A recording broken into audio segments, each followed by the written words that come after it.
You've heard about the prison for terror suspects at Guantanamo Bay, but you probably don't know there's another prison, a secretive installation in Colorado, where more than 40 terrorists are locked away. The government won't say much about this place it calls ADX, short for United States Penitentiary Administrative Maximum. The public has never seen the operation inside, but you will tonight. The so-called Supermax prison is sort of a 21st century Alcatraz, and after months of reporting, we've pulled together a picture of this little-known facility. Now, here's the thing about this, and this is something that it was rewarding to me, and it was an honor, because it just wasn't about the homies, right?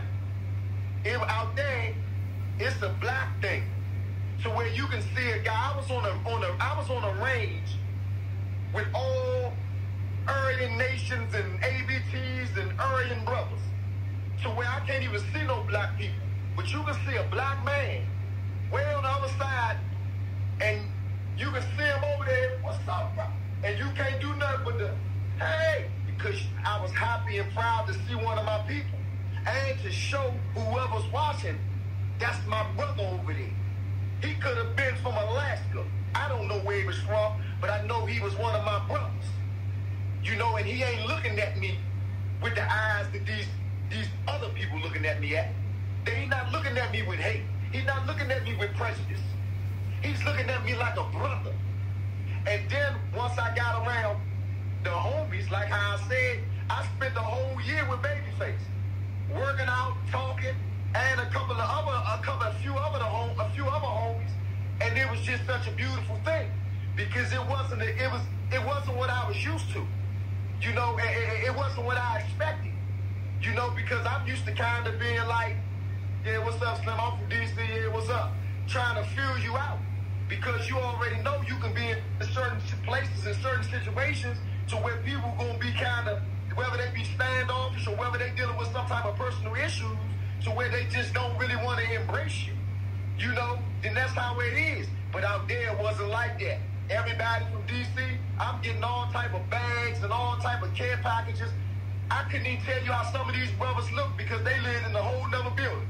That's all I knew was, yeah, so-and-so from DC over there just sent you this. And how would you get the bag? They'll leave it in the cage. They'll leave the bag in a wreck cage, and whoever be wrecking in that cage over there in their yard or pass it to somebody, and then that person will leave it somewhere, and then they'll bring it to me. Hey, You you said you was around two homies that a lot of homies ain't heard nothing about because they was buried out there for a minute. I mean, shout out to KG because he got out. So I'm going to start with WP. What was your interaction with Wayne out there, you know, and how was Wayne moving around out there? How was he taking care of himself? Man, he was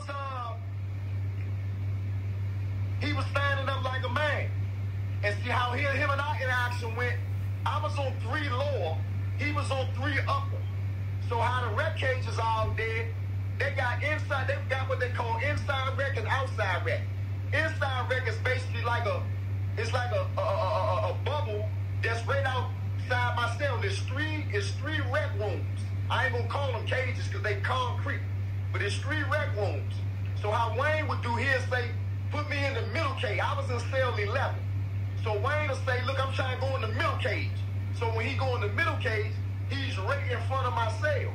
So I can talk to him, hey, what's up, man? How you doing? And slide them pictures and showing them what my DC look like. You know, and showing what my world was looking like, you know, compared to the last time he see it. You know, I'm Steve Crawford, I'm from over there. Here goes some pictures.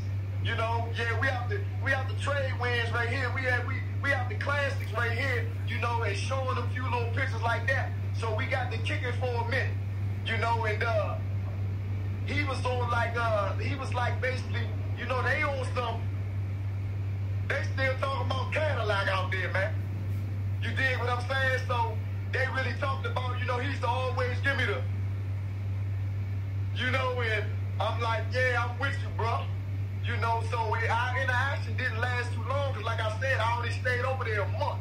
And then they end up moving me to another building, and they end up sending them somewhere. But you know, growing up in the era that I grew up, when you heard this name, and you heard this reputation, and you heard these stories, it was an honor for me to speak, to let him meet me.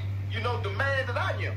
You know, because, yeah, I had some words of wisdom for him, just like he had some words of wisdom for me. You know, but it was an honor, man. He was a stand-up guy, man. Everything you expected he was, he was. I want to ask you about KG. I mean, a lot of people know KG, and me and you know KG somebody you already know. But how was your interaction with KG out ADX, and you know how KG moved around ADX? Now, see, with KG, first thing he say is, "Oh man, I remember you when you was little," and you know, so all right, big homie, I got you. What's up? So we end up going to the step down program together. So now I was over there first, but I told you they kept me some extra months. So I didn't go nowhere. So when he came over there, we really got some time to spend together, but he was on the top tier, so we ain't wrecked together, so I would just be in his door talking to him, and when he come out, he'd come down to my door and talk to me. But when he moved downstairs, they told him, you got to find a cell to go in. You either going to go in the cell with him, or you going to the cell with Steve Crawford. He's like, oh, nah, I'm going there with Steve Crawford.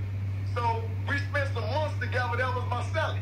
You know, and man, he's stronger than ever, man. He's vibrant than ever, and he's full of faith. You know, we're similar in the ways of, like, we're not the sad, depressed kind of guys. We're not the hold your head down type of guys. We ain't no man that you ever supposed to say keep your head up to, because with guys like us, it's just no other option.